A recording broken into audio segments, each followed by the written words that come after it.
किया था हमसे बाहर। इन्होंने कहा आज हमारा मन संसार की तरफ जा रहा है, मतलब काम आदि दोषों से युक्त हो रहा है।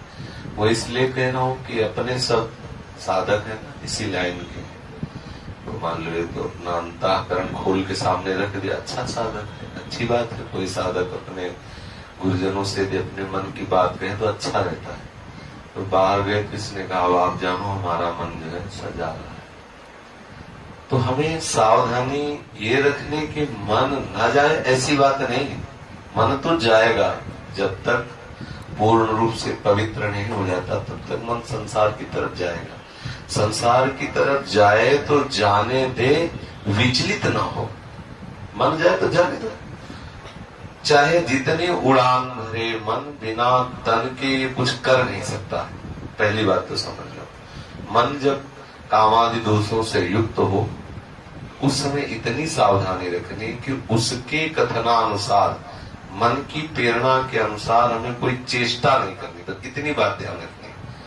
और इस समय ऐसी स्थिति में एकांत सेवन न करें, सदैव संतों के बीच में रहे, क्योंकि एकांत में होने पर मन हावी हो सकता है। नए बच्चे, नए साधक, मन पूर्वकृत किए हुए कर्म का स्मरण कराता है और उस सुख की तृष्णा प्रकट करके विवश करता है सांसारिक की तरफ। साधक को चाहिए उस समय उदासीन होकर के नाम सुमिरन करे। यदि नाम सुमिरन न मन बन पावे, मन है उद्दंडता कर रहा है, तो बस इतना देखता रहे कि मन के अनुसार क्रिया न बनने पाए। वो थोड़ी देर के लिए आएगा, ये बराबर स्थिति नहीं रहती।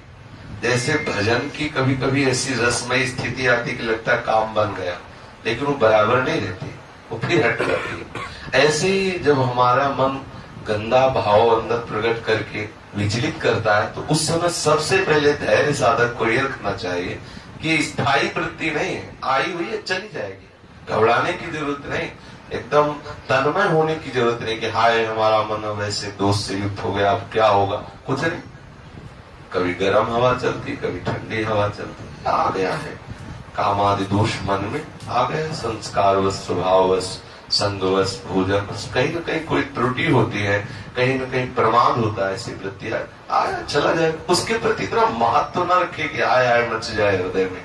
अगर उसके प्रति तन्मयता करोगे तो क्लेश का अनुभव होगा। तो हमें ये सावधान रहना है कि उसके अनुसार क्रिया न हो और उसके प्रति कोई महत्व बुद्धि न दे। भयभीत होने की इसलिए जरूरत नहीं कि मन में इतनी सामर्थ्य नहीं है कि वो क्रिया के बिना हमें नष्ट कर दे, उसमें इतनी सामर्थ्य है। क्रिया होने न पाए इसलिए साधु समाज में रहे, संतों के संग में, साधकों के बीच में रहे, तो क्रिया बनने नहीं पाए। और क्रिया ना बनी तो मन धीरे धीरे धीरे वो अमना होने लगता है। जिस भाव के लिए मन प्रेरित करे उसको वो भाव ना मिले तो धीरे धीरे मन का मन पर नष्ट होने लगता है।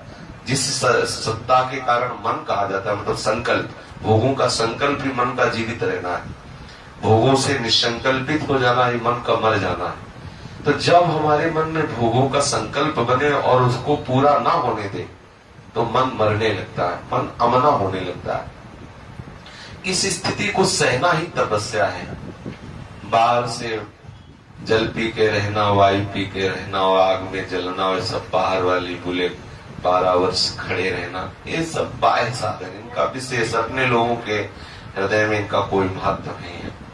वास्तविक तपस्या क्या है? जब हमारा मन प्रतिकूलता का चिंतन करा के जलाता है, उस समय साधक को विचलित नहीं होना चाहिए, आनंदित होना चाहिए, उस समय प्रभु के चिंतन में मगन होना चाहिए, या धैर्य पूर्वक उस जलन को सह जाना चाहिए।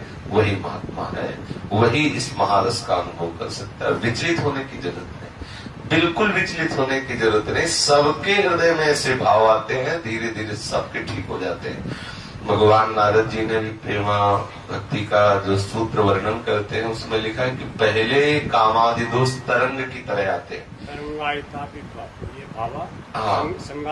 समुद्रात जाए। अगर हम उनका जो तरंग की तरह उदय हो रहे हैं उनका चिंतन करके वैसी क्रिया ना करें तो तरंग उठी खत्म हो जाएगी। और यदि आपने कहीं क्रिया कर दिया उसके अनुसार तो वही तरंग समुद्र बन जाएगी, फिर पार होना बड़ा कठिन है।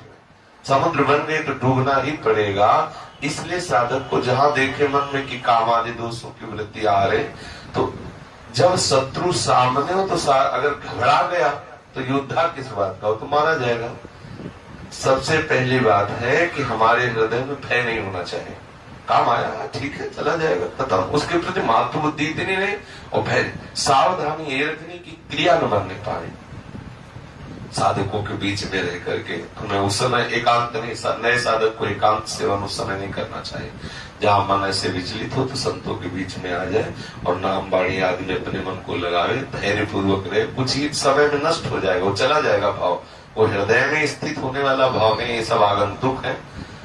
आगमा पाइनो अनित्यास दास्ते दीक्षस्व भारत, आने जाने वाले इनका कोई महत्व नहीं। अब इतना घबरा गया कि कहता आप तुम ही संभालो नहीं तो गई गाड़ी। इतना थोड़ी घबराने की जरूरत, कोई बहुत बड़ी बात कोई तुम्हारे हृदय में थोड़ी, तो सबके हृदय में वृत्तियां आती। तो साधक यहाँ धैर्यवान रहे, कभी विचलित न हो, कभी भागे ना। ऐसा ना हो कि भागे कि अब क्या करना है, अब हमारा मन तो बड़ा गंदा हो रहा है, ये नहीं। धैर्य आया है, मन में आया, आई वृत्ति चली गई, खत्म। आप देख लो, कुछ ना करो तो चली जाएगी, स्थायी यहाँ कुछ है नहीं। बड़ा वेग आ रहा है, तो कुछ देर धैर्य पूर्वक अपने को बचा रखो, अपने आप को निकल जाएगी वृत्ति गई। एक बार जितनी वेग से आएगा, यदि आपने उसके अनुसार क्रिया नहीं होने दी तो थोड़ा अगली बार कम आएगा, फिर और उससे कम आएगा, फिर धीरे धीरे धीरे, फिर एक दिन ऐसी स्थिति आती है कि स्फुरण हल्का सा खत्म, फिर एक दिन होता है कि ऐसा भाव ही खत्म हो जाता है।